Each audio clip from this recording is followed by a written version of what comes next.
Esposito.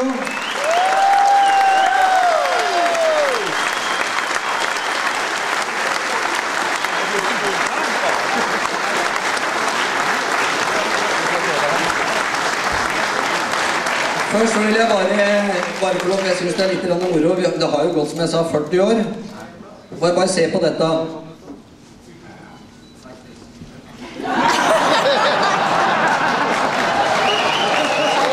Da skjønner dere hva jeg mener at det har gått 40 år.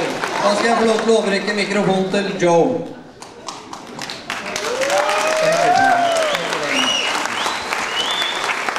It's a pleasure to be here in this nice, warm country. It's just so wonderful. I was running around in my shorts outside earlier. Anyway, it's the first time I've ever been here in Norway. It looks like a beautiful country, if I could see under the snow. Otherwise, it's great, and it's a pleasure. And like he probably told you, I had a hell of a life. Okay. I was very, very lucky when I got drafted in the Army in 1958. I'm from Chicago, and I was so upset when I got drafted. I was only 20 years old, and I was just so mad that the Army just took me away from my work. But anyway, I guess it was meant to be, because that's how I found Elvis. I would have never met him if it wasn't for me being drafted. And I went over to Germany, and he followed me to Germany. I went forward to Texas first. He followed me there. I went to Friedberg, Germany, outside of Frankfurt. He followed me there, and then I saw him around the base. I never bothered him, but then I was invited to go play football with him, American football. He used to play football on the weekends with his friends, so I went, and he had a house he rented for his dad, Vernon, and his grandmother. Then he had to come over while he was there in Germany, and someplace to stay, and he could see them and all that. So when I went over to his house, and I walked in his house, and he walked straight over to me, and he said, "Hi, I'm Elvis Presley."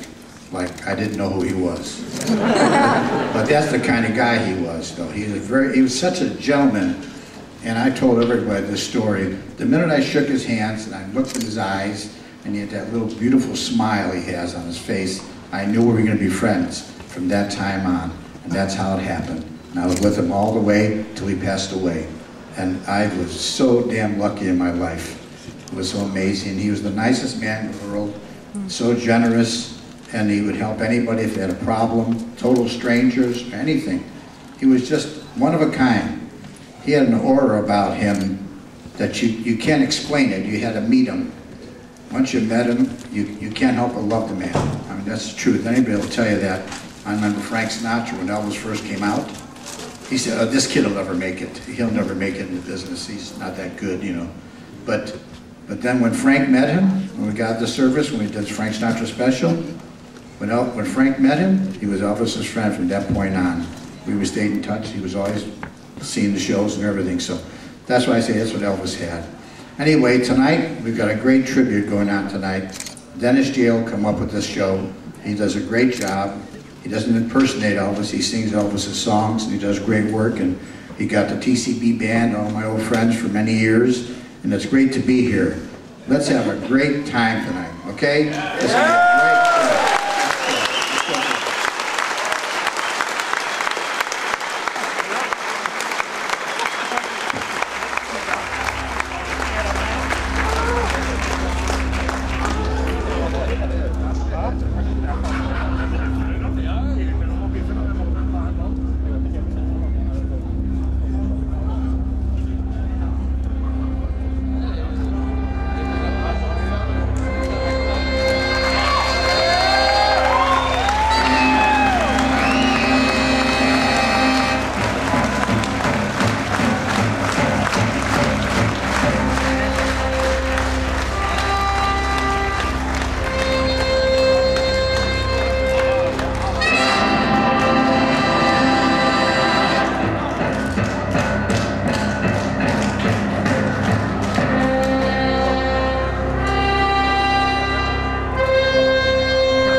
Eller hvis du holder den.